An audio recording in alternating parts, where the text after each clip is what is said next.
Hi guys! So, magluluto ako ngayon ng tuna pasta. So, simple lang. So, we need some butter or cooking oil. So, I like to use today butter. So, next is garlic. Then, haluin na natin. So, next ay ang ating tomato.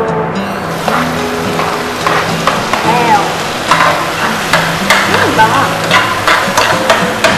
Pag medyo half-cook na yung tomatoes, sunod natin yung tuna. I'm using Century Tuna hot and spicy. Pero pwedeng plain if you don't want a hot and spicy. So, sasama ko yung sauce niya. So, meron pandahon.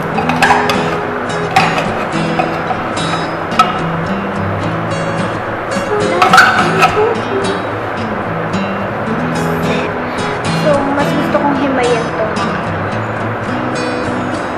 Mas gusto ko yung pino. Kung ayaw mo, okay lang.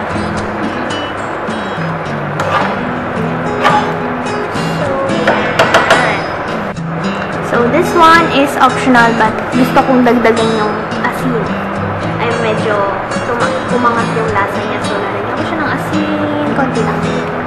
And then, ang aking favorite na black pepper na niluluto ko may ganito. So, yun. Matayaw. So, yan. So, hihinaan ko lang yung apoy para hanggang sa maluto yun. Para maging creamy din yung mag-evaporate yung mga sobrang sabaw. So, gusto ko siyang medyo malapot. Pwede nyo din lakasan kung babantayan nyo. Pero dahil hindi pa luto yung aking pasta, mahina lang yung apoy ko. Pag medyo nag-evaporate na yung ibang oil, ilagay na natin yung pasta. So, ganito na siya. Medyo malapot na. Mas thick na yung... So, mas naging thick yung consistency ng tuna natin. So, let's put our pasta. Oops.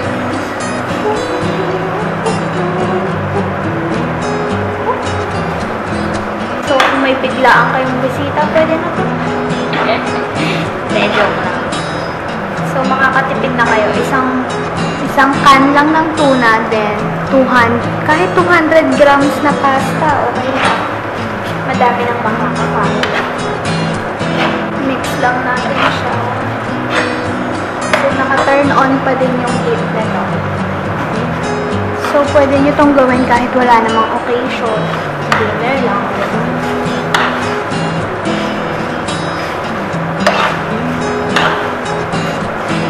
Mix lang natin siya ng matigit.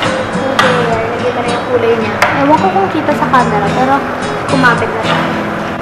So, there. Tapos na. Lalagay lang natin yung pasta dito. Lagayan natin. So, tapos na. Ang gagawin ko na lang, lalagyan ko na lang ng cream cheese. So, kakamayin ko na. Ihimayin ko lang siya.